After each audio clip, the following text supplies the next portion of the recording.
Bonjour à toutes et à tous, bienvenue sur le plateau de TV Vendée.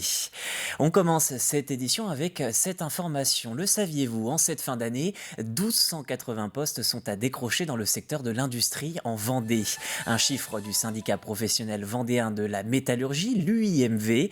Et ce même syndicat organisait justement la semaine dernière des portes ouvertes pour attirer les candidats.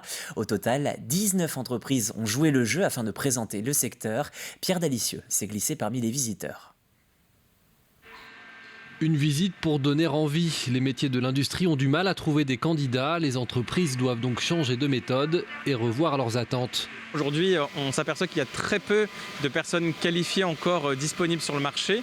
Et comme l'expliquait la CERTA au début de sa visite, eh bien aujourd'hui, on a beaucoup d'entreprises qui sont prêtes à former des salariés qui n'ont pas la qualification requise parce qu'aujourd'hui, la plupart sont freinées dans leur développement parce qu'elles ne trouvent pas justement les compétences sur le marché du travail. Ici, dans cette usine qui fabrique des vérins hydrauliques, la demande est forte et les carnets de commandes remplis sur plusieurs mois. Encore faut-il pouvoir produire. Ici, le problème numéro 1, c'est le manque de main-d'œuvre. Le rebond en fait sur 2021 est très très fort et nos projections en fait sur 2022 sont encore 15, 20, voire sur certains clients 30% supérieurs.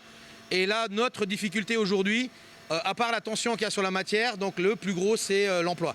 Aujourd'hui, ça nous bloque pas complètement, ça nous diminue notre potentiel en fait de progression. Mais avec les ambitions qu'on a pour l'année prochaine et les années à venir, ça va très fortement nous bloquer, oui. Une visite qui permet de changer l'image de la métallurgie et plus largement de l'industrie. Et visiblement, chez certains, l'opération séduction semble fonctionner. C'est très intéressant. Parce que ça montre des métiers qu'on n'a pas encore découverts et ça montre des techniques que chaque entreprise a particulières, quoi. Des problèmes de recrutement qui s'ajoutent aux problèmes de pénurie de matières premières, deux problématiques qui concernent de très nombreux secteurs d'activité. Et quand on dit que l'industrie métallurgique recrute dans le département, 6 entreprises sur 10 seraient actuellement en recherche. Montaigu-Vendée se met à son tour au vert. On parle d'environnement. La ville se dote d'une flotte de véhicules électriques. Vous pensez aux voitures, mais il y a aussi des vélos ou encore des triporteurs. L'objectif de la municipalité, diminuer l'impact environnemental, mais aussi faire quelques économies à l'heure où le prix de la pompe atteint certains sommets. Petit à petit, on renouvelle notre flotte avec des véhicules qui ont une énergie décarbonée, donc à l'électricité pour le moment, peut-être un jour à l'hydrogène. Et donc aujourd'hui, on a renouvelé 20% de notre flotte de véhicules. C'est les véhicules de service en fait, pour les services techniques, mais aussi pour les services administratifs. Voilà, c'est 20 véhicules, c'est 20% de la flotte qui est aujourd'hui renouvelée. Des véhicules propres, un engagement de plus en plus important en Vendée. Alain Leboeuf, le président du département lui-même, roule désormais à l'énergie vendéenne. Derrière ce slogan, l'engagement de s'approvisionner en local, et ce, notamment grâce à l'hydrogène vert produit depuis quelques mois à Bouin au sein de l'usine LIF.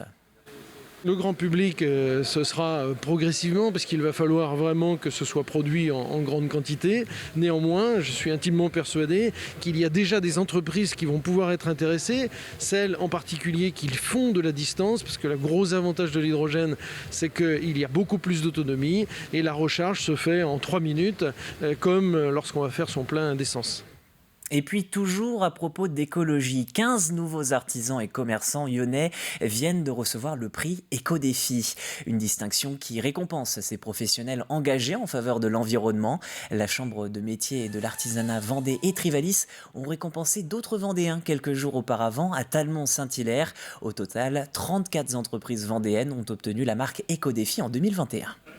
On demande aux artisans de la Vendée de faire 3 défis sur leur année sur 7 thématiques différentes. Il faut qu'ils en choisissent 2. Et ça peut être sur l'écologie, sur les déchets, sur l'électricité, l'énergie. Il y a plusieurs thématiques qu'ils doivent choisir. Le but, c'est que chaque entreprise déjà se mobilise par rapport à ce sujet et puis qu'on puisse faire boule de neige et que toutes les entreprises puissent vraiment se poser les bonnes questions. Si vous êtes amateur du deuxième art, ce sujet est pour vous. Après 4 ans d'attente, le Salon de la sculpture de la Garnache marque son grand retour. C'est la 6e édition et en coulisses, un couple de passionnés organise ce rendez-vous désormais incontournable en Vendée. Des œuvres connues et des artistes à la renommée nationale s'y dévoilent. Grégoire de Châtillon s'est rendu à l'exposition. Un dromadaire, un rhinocéros, des sculptures monumentales. Elles sont l'œuvre de Christian Champin, un sculpteur qui joue avec le métal et la récupération. Pour l'artiste, chacune de ces sculptures devient alors la réincarnation positive des déchets générés par une société d'hyperconsommation. Un peu plus loin, l'animal devient poésie avec ses sculptures de fil de fer et de papier. Elles sont signées de l'artiste Hakim Mouhous. L'espace culturel de la Garnache expose le travail de 10 sculpteurs de renommée nationale. On les a repérés, bien sûr, soit dans des expositions, soit dans des galeries, souvent des grandes galeries à travers toute la France. On va à leur rencontre. Si ça nous plaît, si vraiment leur travail nous plaît beaucoup, on les contacte et on va les voir et on essaie de les persuader. Mais c'est très facile maintenant puisque en fait, ils vont sur notre site et ils voient bien déjà les sculpteurs qu'on a exposés et qui sont de grand niveau. Créer un événement exceptionnel en milieu rural, quand l'art donne rendez-vous aux émotions, c'est le credo de ce couple organisateur de ce 6e salon de sculpture. Les collectionneurs commencent à connaître la renommée de notre salon et viennent de toute la région, ça c'est sûr, Nantes, les Pays de la Loire, mais aussi de toute la France. Plus de 200 sculptures sont à découvrir dans ce salon. Je trouve que c'est un très très bel ensemble avec plein de matériaux différents qui sont travaillés et je trouve que ça donne ici en plus dans ce bâtiment quelque chose qui est très intéressant. Des œuvres à 100 €, d'autres à plus de 60 000 €. Des sculptures exposées jusqu'au dimanche 5 décembre à l'espace culturel Jacques Prévert de la Garnache. Et donc le 6e salon de la sculpture de la Garnache, vous l'avez entendu, il se tient jusqu'à la fin de la semaine, salle Prévert.